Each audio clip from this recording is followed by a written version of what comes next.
Have we seen the last of Jarvis Landry in the NFL? What's Jameis Winston's future with the New Orleans Saints? And the Saints have an upcoming game against the Browns. Are they going to win that and finally have back-to-back wins for the first time this season?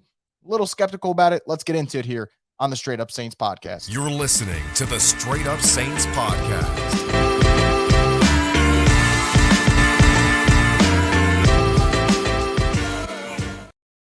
What is up, everyone? It's Christian Vogel of the Straight Up Saints podcast, and this podcast is sponsored by the Birdsall Law Firm, the official injury lawyers of Boot Crew Media, located at 918 Poydras Street by the Superdome. You can give them a call at 504-523-5413 if you or someone you know has been involved in an accident. Birdsall Law Firm, the official injury lawyers of Boot Crew Media.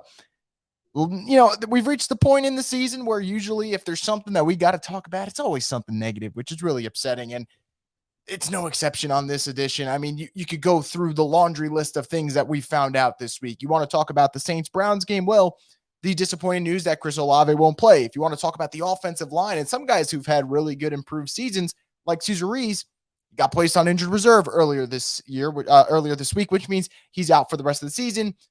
Want to talk about the vets like Jarvis Landry? Well, he also got placed on injured reserve, and we're going to start there with Jarvis Landry. Saints place him on IR. That means his season's over, but I think the more important question is whether or not we've seen the last of him in a Saints uniform. And I think right now, as we stand here, December 22nd, I believe we actually have seen the last of Jarvis Landry in a Saints uniform, and I actually think it's worth asking what is the future for Jarvis Landry in the NFL in general.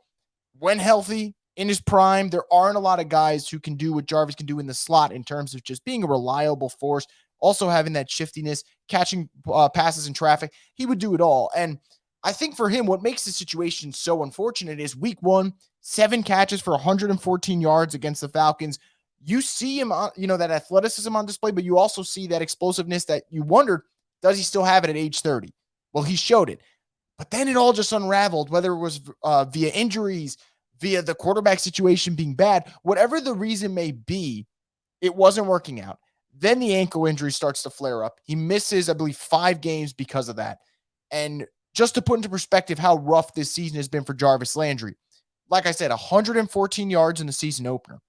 After that, 18 catches for 150 yards and a touchdown in the other 8 games he played. So pretty much about like 20 yards a game. And it's just so unfortunate that this has happened. And it's a disappointing end to what seemed to be a promising signing, and a signing that I know didn't just excite Saints fans, it excited the hell out of LSU fans. But I think we got to kind of come to grips with reality here. And I think Jarvis Landry in a Saints uniform next year doesn't really make any sense. This is a roster that's kind of trying to retool itself. And I don't know if bringing in an aging vet who has dealt with injury concerns really fits that mold. Doesn't mean I won't be rooting for Jarvis Landry. Spoiler alert, I will be rooting for Jarvis Landry. I've been a big fan of his for a long time. He just doesn't fit the mold for what the Saints need at the moment. And I start to wonder, at this stage in his career, you're not going to get a long-term contract. You have dealt with a lot of injuries. What's the interest going to look like around the league? I'm sure he'll latch on somewhere, but it is a question worth having. But that's the disappointing news of Thursday for the Saints.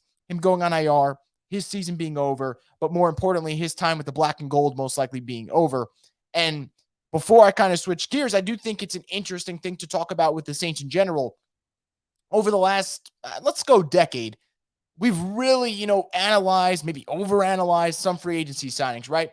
We all went to war over signings like Jarvis Byrd. A lot of people had things to say when it came to signings like CJ Spiller or Brandon Brown. Or on the flip side, there were some really positive signings. You could look at a guy like Demario Davis and think about how well he played for the Saints.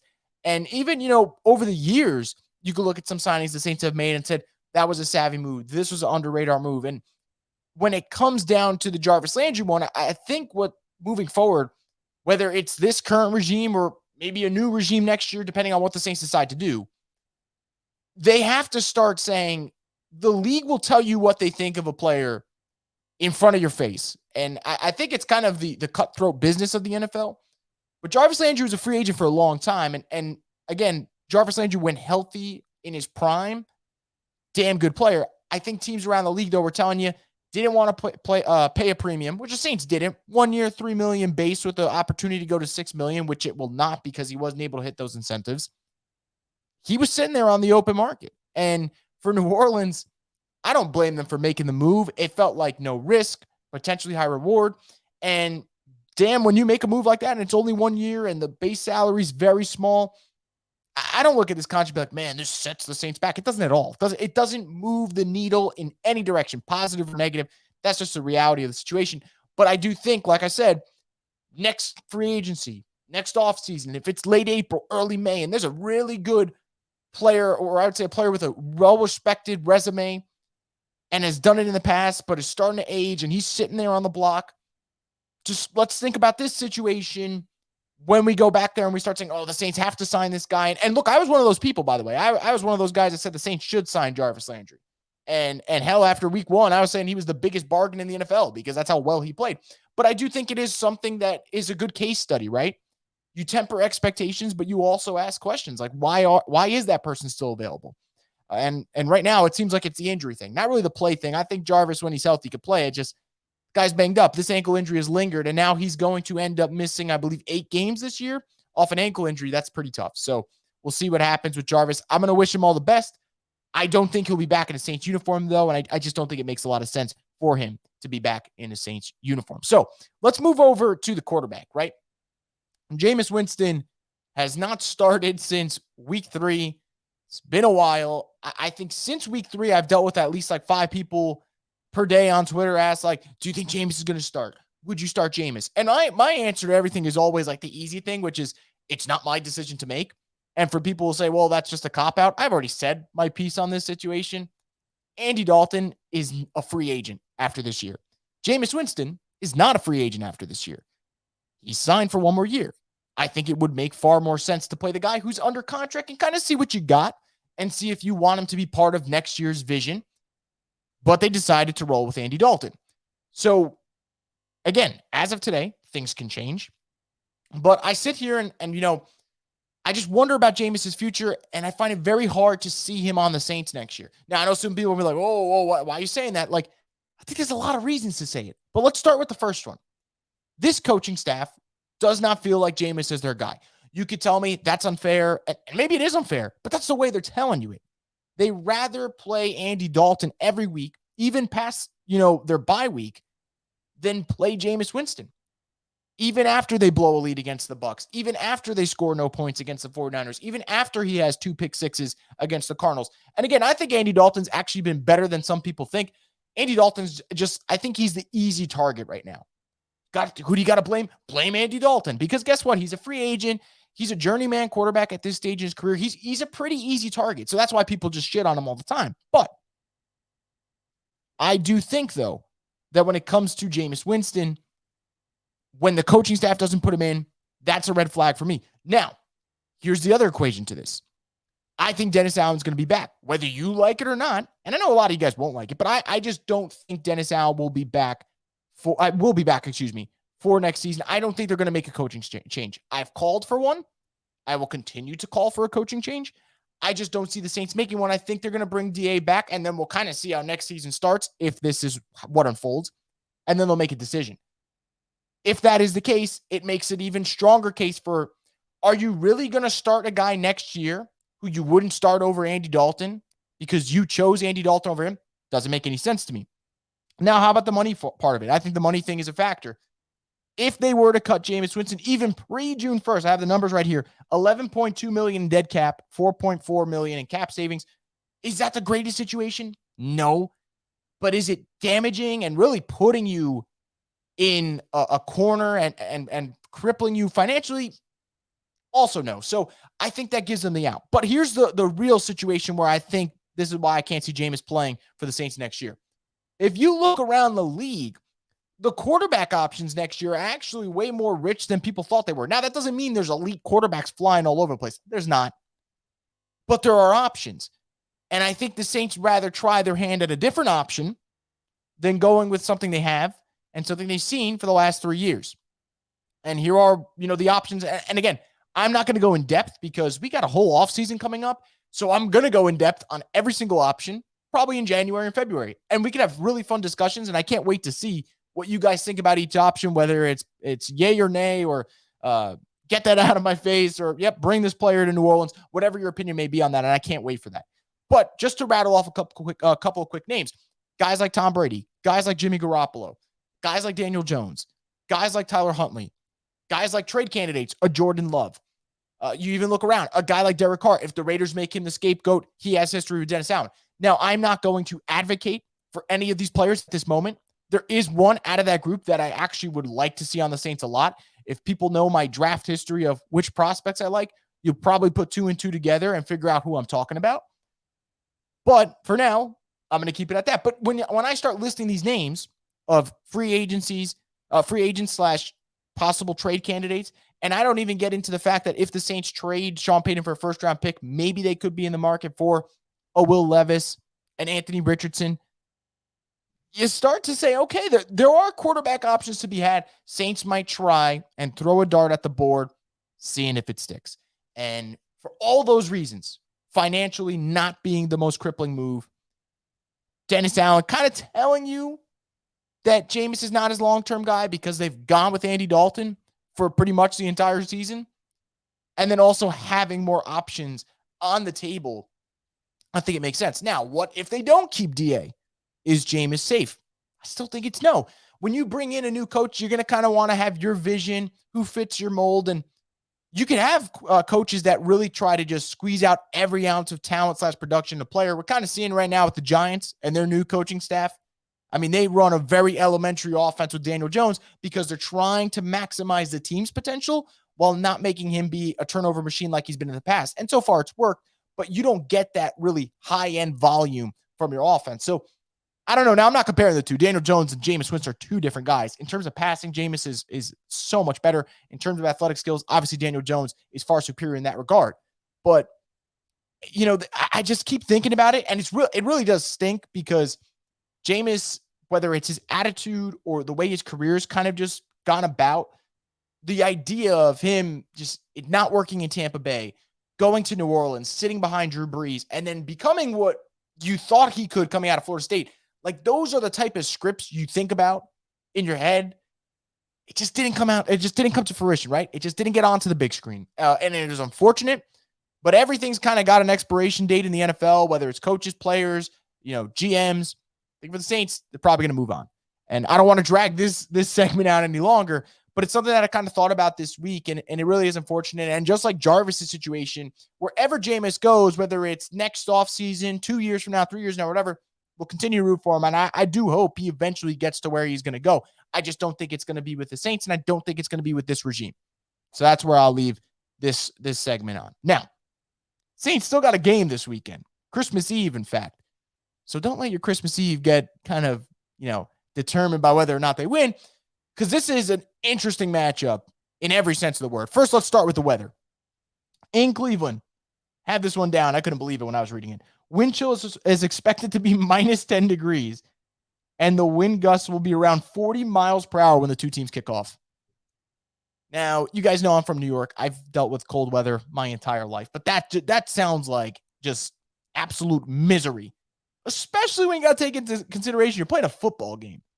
So I'm playing in minus 10 degrees if I'm one of these players and I got to take hits in that weather. No, thank you. Like, absolutely not. So the weather is going to be a factor.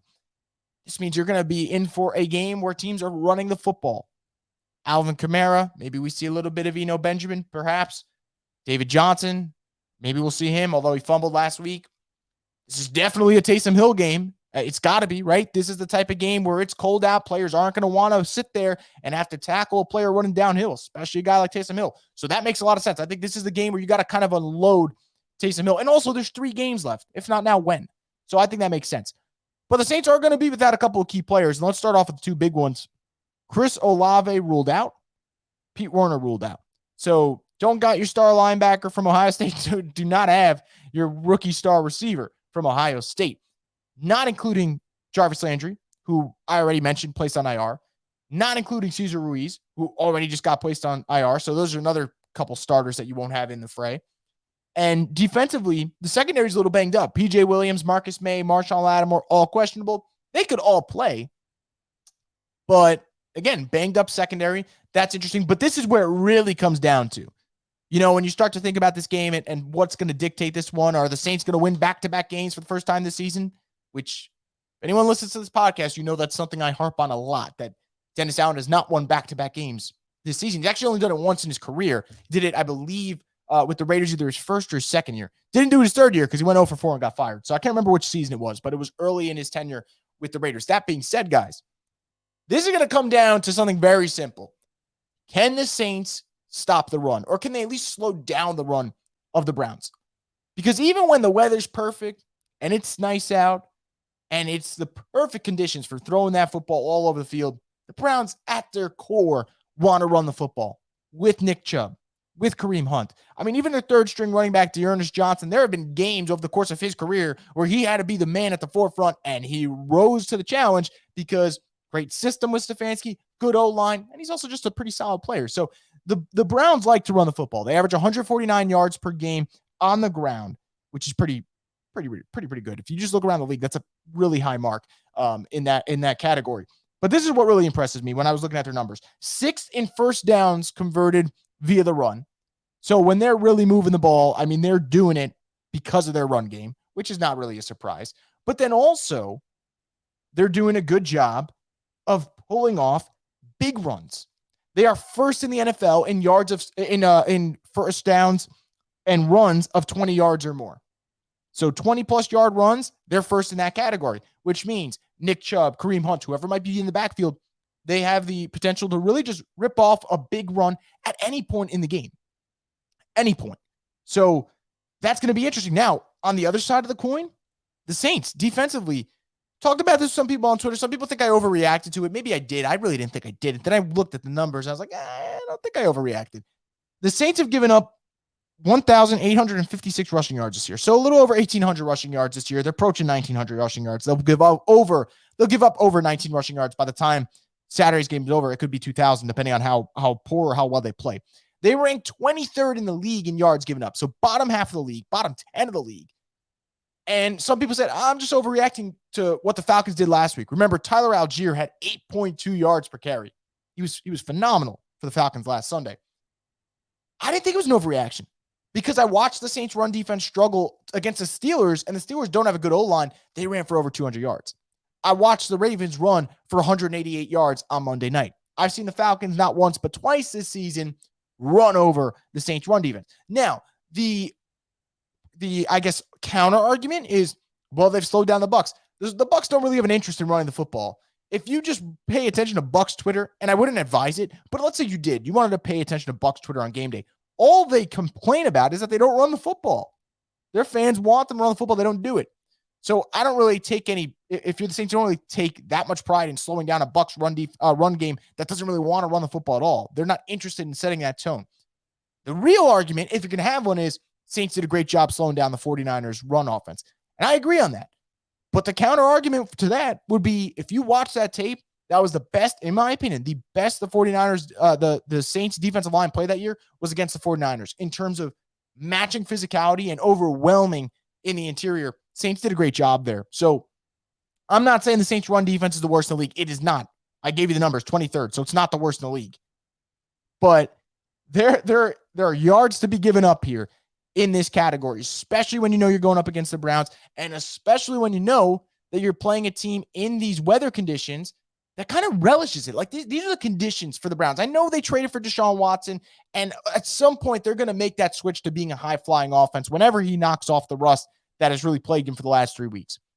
But for now, they're still a run team by nature, with one of the best running backs in the NFL and arguably the best running back tandem, I would say, in the NFL. It's up to your discretion, but doesn't get much better than Nick Chubb and Kareem Hunt as a duo. So for me, it's all about stopping the run. If the Saints can do that, then absolutely they have a chance of winning this game. I don't think there's a question about that. If you can slow down the Browns' run and really force them to beat you through the air on a day where the conditions are not optimal for passing the football, and your quarterback has really, really struggled because he hasn't played football in 2 years, yeah, you definitely got a shot. But from the Saints' perspective, defense in terms of run game, got to step up there, being able to kind of just win that battle in the trenches. It's not going to be easy. Offensively speaking, no Olave, no Jarvis Landry. So you really come down to, can you get a big play or two out of Rashid Shaheed? Can Juwan Johnson continue to be a reliable force at tight end? But then you got the two options that I think are the ones that might end up winning you this game offensively if you do end up on the right side of the win column, and that is Traquan Smith and Taysom Hill and their abilities to make plays. Now, Taysom Hill, you know his ability to make plays. It's a matter of if the Saints are going to put him in those situations. You put him in the situation, he's going to do his job. Traquan Smith is the very fascinating one to me because every snap he played last week against the Falcons, the Saints ran the football. So they were pretty much telling you, we're running the football. Traquan's in. He's a great run blocker. You don't really have that luxury this week because you don't have Olave and you don't have Landry. So now your wide receiver depth chart, which, by the way, once again, just depleted by injuries. No Michael Thomas, no Jarvis Landry, no Chris Olave, no Deontay Hardy. You're really down to Rashid Shaheed and Traquan Smith being your number one and your number two receivers. Not ideal, but it is what it is. This is a game to not have wide receivers, honestly, because you're not going to be able to throw the ball well. But in the play action game, can Traquan Smith make a big play? Can Taysom Hill make a big play? That's where I'm fascinated to see. And of course, obviously, I'm looking at Rashid Shaheed and Juwan Johnson, but I think Rashid Shaheed and Juwan Johnson have been so consistent over the last couple of weeks, maybe the last month, that I think it's kind of unfair to me to be like, hey, I'm looking at you two. You guys better show up. No, they've been showing up. And I'm going to give them a little bit of that leeway to kind of pump the brakes and let them do it. And if they play poorly, bad weather game. If they play poorly for the final two games, all right, maybe let's have a discussion. But they've been so good, in my opinion, and I've been raving about them for the last couple of days, that if they get their chances, I think they'll make the most of it. But you got to look at the other weapons if you're going to move the ball offensively. So that's kind of where I'm at. And of course, in a game where, like I said, 40-mile-an-hour wind gusts at times, special teams are going to play a factor. Cade York for the Browns, he's had some big misses this year. Will Lutz has had some big misses this year. But this is probably the second and the last time I'm going to mention this. Blake Gillikin, for some reason, maybe it is the crunch time effect, has had 3 punts this year in the fourth quarter that absolutely ruined the field position battle game for the Saints. I think of one against the Bengals in the fourth quarter, wasn't a great punt. They end up scoring with Jamar Chase. I think of one against the Buccaneers, not a great punt. Bucs end up going down the field, end up getting their game-winning touchdown drive. It is what it is. You could blame whoever you want for that one. There's a lot of blame to be thrown around in that game. And then he did it again against the Falcons. Fourth quarter, Saints were up 11. The punt was so bad and the return was decent enough that all of a sudden it's like, well, Falcons start at the Saints 32. And I'm like, oh, 32. Like, that's a little ridiculous. So I'm curious to see if Blake Gill can have a good game in these conditions, but more importantly, not have that game-altering punt in the wrong way for the Saints in the fourth quarter, because it's actually starting to become a trend. When you do it 3 times out of 14 games, it's alarming enough to bring it up. And it's just a conversation that if there's a bad punt in the fourth quarter, I promise you're going to come back to this podcast episode and you'll be like, well, I mean, you said something about it. And I just want to throw it out there. Not saying I want to be right. I do not want to be right. But I think it's something that we have to discuss. Like it's something. And that's what I'll leave it at. But overall, guys, like I said, run defense needs to be stout. Offense just needs to take care of the football and hope you get a interesting performance. I'll leave it at that. From one of your secondary playmakers, I also think this has to be a Taysom Hill game. Why didn't I mention Alvin Kamara? Saints have been running him up the middle. If the Saints just go with their most creative game plan for Alvin Kamara in a game where it's going to be horrible conditions, I'll be excited. My expectations are low right now. I hope they change, but they're low right now. Overall, though, in terms of confidence level, I think the Browns have this one. I just think this is the weather conditions are perfect for them. I think they're starting to hit their stride. They actually have, in my opinion, more to play for than the Saints. You might be like, well, what are you talking about? The Saints play in the NFC South, and that is the worst division in football right now. Browns have kind of just sneaking around, and I'm not saying they're going to make the playoffs. I do not think they're going to make the playoffs. I just think there's so much ground to be made up. But I think if they win out and they have a lot of things go their way, they're still there. And also, they're trying to figure out what they're going to be next year with a fully healthy team. They just got a lot that they're playing for right now. I think Deshaun's going to get better week by week. So it's going to be interesting to see. But, if I had to make my prediction, I'm kind of leaning right now with a 17-14 Browns win. And we'll come back to it if the Saints lose this game. Doesn't really change my opinion. I'm still on the belief that they should make regime changes. I don't think they will, but I think they should. And even if they win this game, congrats, you won back-to-back games, but Didn't happen until week 16. And you got 2 games left. And sure, it would be great to say, can the Saints win out and make the playoffs? But the Bucs don't have much more to do to win this division. And they play a Cardinals team that's going to be starting Trace McSorley on Christmas Day. They might not be a good team, but they're probably good enough to win that one. So that's kind of where I'll leave you guys at that.